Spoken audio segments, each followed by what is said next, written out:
So I've seen all seasons of The Crown, and today I'm going to be talking about season 4 of The Crown and why you should watch it and why I enjoyed it.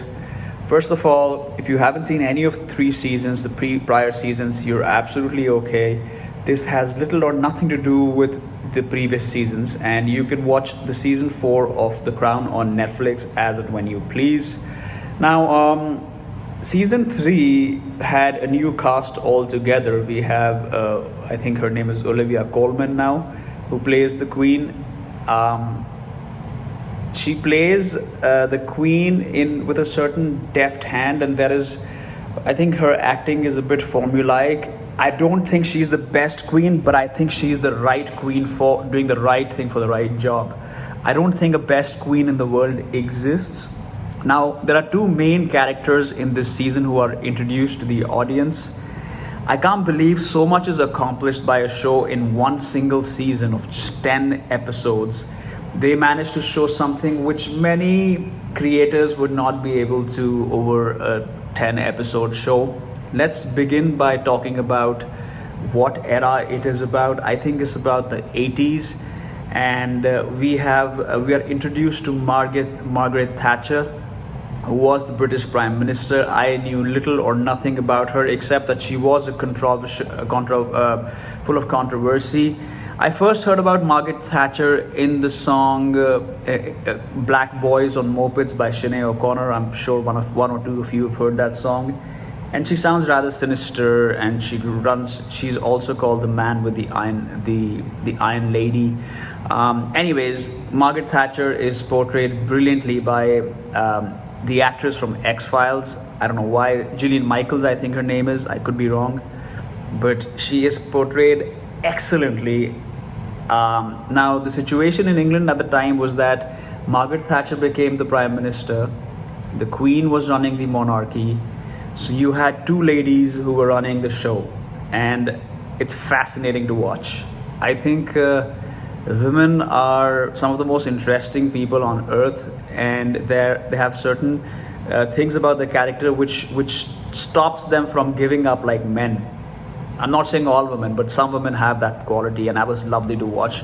Now, another very important character comes about, and that is the character of Princess Diana, or Diana Spencer, as you get to know her name was. What do I say? Where do I begin? Does the character look like Diana? Somewhat. And I say that with that expression because at times I felt that the character was slightly cuckoo. Now, this review is gonna have no spoilers. It's a spoiler-free review, but I will mention my opinion where I feel it is necessary. Now, I don't know anything about Margaret Thatcher, but the character was done marvelously. Diana's character was, I don't know, maybe it was intentional, but she did seem a bit cuckoo at times. Now, what else is there in the show? There's one episode which will shock you. It's an episode in which I think also my favorite episode of the season, where a random guy on the street manages to enter Buckingham Palace, and what happens in his when he walks into the Queen's bedroom. It's a fascinating episode. I think it's the 4th or 5th episode of the season. Other than that, there is also an episode in which about mental illness and how there have been people in the Queen family who have been castigated into mental institutions because they were cousins. I really did not like that episode. I found it very draggy. Now, besides that, I loved the entire show. I loved how they showed Australia and America in bits and pieces while people were traveling there. I loved that they recreated Concorde and didn't even mention it once. That was awesome. I loved the character of Princess Charles. I thought the show is very one-sided and opinionated about how wrong the royal family is. I don't think they're that wrong, and even it came out in the news media recently that the show is very, very pro Diana and very, very anti-monarchy.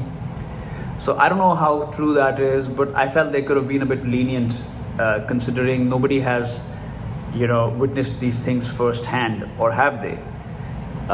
So the sources are a bit suspect.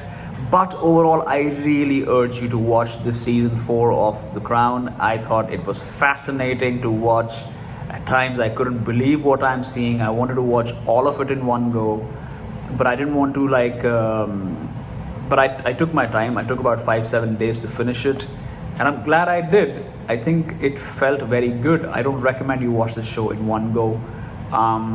So on the acting alone, I would give this a 9. On the story, I would give it a 9. On the screenplay, I would give it a 10, a perfect 10, because there are so many elements at play when you're dealing with The Crown. You're dealing with castles which have elaborate sets. You're dealing with engagements. You're dealing with childbirths. You're dealing with a time period, 80s, very complicated time period. You're dealing with the Queen and the Royal Highness and how they behave, and the posturing and the symbolism. And that is fascinating to watch. Margaret Thatcher was outstanding and maybe the best character of the show. I'm not going to tell you their fate. I'm not going to tell you what happens.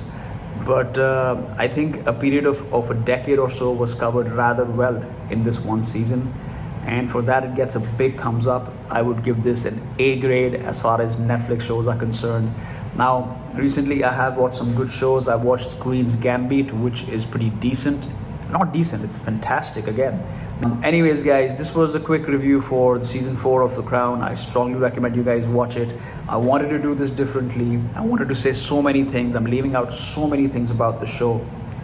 But I'll just let you know that it is an absolute go from my end. Bye.